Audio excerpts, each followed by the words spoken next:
हमारे चारों तरफ जो बड़ी बड़ी इमारतें और पुल दिखते हैं वो ऊपर से तो एकदम ठोस लगते हैं, है ना? पर उनकी असली ताकत एक छिपी हुई भाषा में है। ये भाषा है स्टील के सरियों की, जिसे कंक्रीट के अंदर बड़ी बारीकी से बुना जाता है। तो आज हम इसी भाषा को समझने की कोशिश करेंगे और इसमें हमारी मदद करेगा भारतीय मानक 2202। कभी सोचा है कि एक कंक्रीट की बिल्डिंग को असल में कौन सी चीज है जो थामे रखती है? क्या ये सिर्फ सीमेंट और पत्थर का एक ढेर है, या फिर इसके अंदर कुछ ऐसा है जो हमारी नजरों से छिपा हुआ है? चलिए, कंक्रीट के अंदर छिपे हुए इस कंकाल के बारे में जानते हैं।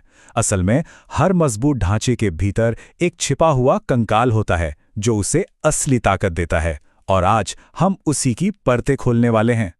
तो कंक्रीट की ना एक बहुत ही खास बात है, दबाव में, मतलब जब इसे दबाया जाता है तो ये चट्टान जैसा मजबूत होता है, बेहिसाब वजन सह सकता है। लेकिन जैसे ही इसे खींचने या मोड़ने की कोशिश की जाती है, ये कमजोर पड़ जाता है, चटक सकता है, और बस असली चैलेंज यहीं से शुरू होता है। तो इसका हल क्या है? इसका हल है कंक्रीट के अंदर स्टील का एक ढांचा, जिसे हम आम भाषा में सरिया या रीबार कहते हैं।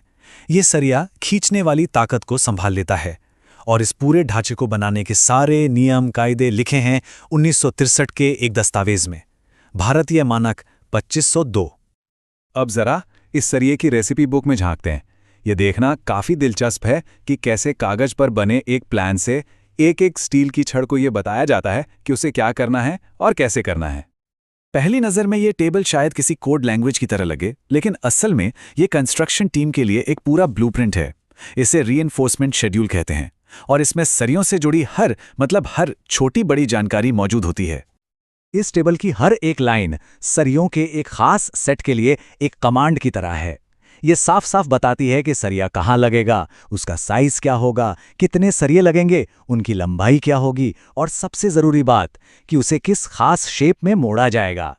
इसमें सबसे मज़ेदार कॉलम है मार्क डेजिग्नेशन। जैसे ये कोड है 4R25N1, ये हर सरिये के लिए एक आईडी टैग जैसा है।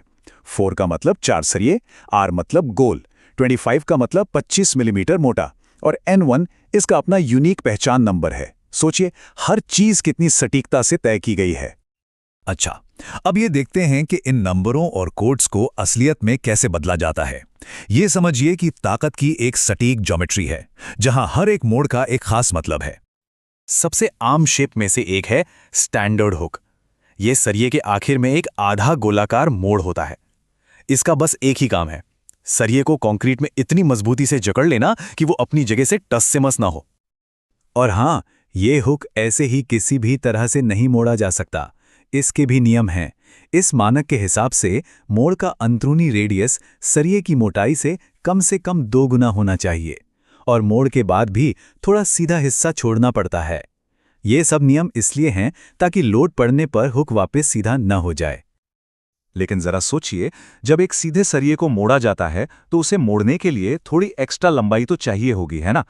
तो ये मानक उसकी भी गिनती करता है, जिसे हुक अलाउंस कहते हैं। 25 मिलीमीटर के एक माइल्ड स्टील सरिये के लिए ये एक्स्ट्रा लंबाई है, ठीक 225 मिलीमीटर। ये सिर्फ एक नंबर नहीं है, इसका मतलब बहुत गहरा है। इसका सीधा सा मतलब ये है कि 25 मिलीमीटर के माइल्ड स्टील बार को मोड़ने वाले को सिर्फ एक हुक बनाने के लिए सरिये की कुल कटिंग लंबाई में ठीक 225 मिलीमीटर और जोड़ना होगा। हर मोड़ की एक तय वैल्यू है, यहां कुछ भी अंदाजे पर नहीं छोड़ा जाता। तो अब जब सारे सरिये सही आकार में मुड़ चुके हैं, तो अगला काम है इस कंकाल को आपस में जोड़ना, एक एक टुकड़ा करके। और यहां भी प्रिसिजन यानी कि सटीकता सबसे जरूरी है। ये मानक कहता है कि जहां भी सरिये एक दूसरे को क्रॉस करें, उन्हें बांधना ही होगा, और जिस तार से यह बंधाई होगी वो कम से कम 0.99 मिलीमीटर मोटा होना चाहिए।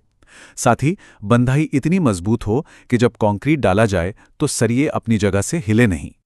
दिलचस्प बात यह है कि दस्तावेज में बांधने के 3 तरीके भी बताए गए हैं। तरीका ए, जिसमें तार को 2 बार लपेटा जाता है, उसे सबसे अच्छा माना जाता है क्योंकि यह सबसे मजबूत पकड़ देता है, जबकि तरीके बी और सी उतने असरदार नहीं माने जाते।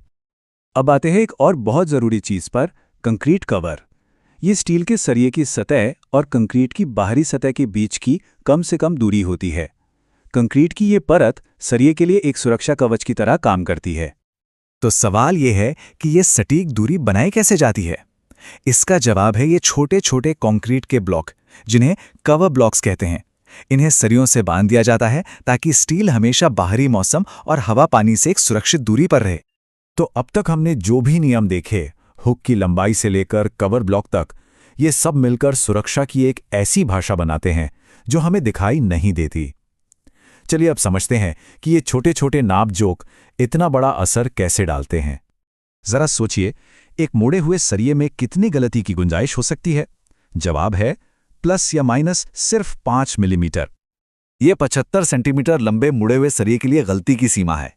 अब सोचने वाली बात यह है कि हमारे नाखून से भी छोटी ये दूरी आखिर इतनी मायने क्यों रखती है। देखिए, अगर कवर सिर्फ 5 मिलीमीटर भी कम हो गया तो स्टील हवा और नमी के संपर्क में आ सकता है और उसमें जंग लग जाएगी। और जब स्टील में जंग लगता है तो वो फैलता है और अंदर से ही कंक्रीट को तोड़ने लगता है। मतलब समय के साथ ये छोटी सी गलती पूरी इमारत की मजबूती को खतरे में डाल सकती है। इसीलिए ये सटीकता सिर्फ दिखावे के लिए नहीं है, ये सुरक्षा की नींव है। 1963 से स्टील की ये डिटेल्ड नियम किताब हमारी इमारतों को सुरक्षित बनाती आ रही है। ये हमें सोचने पर मजबूर कर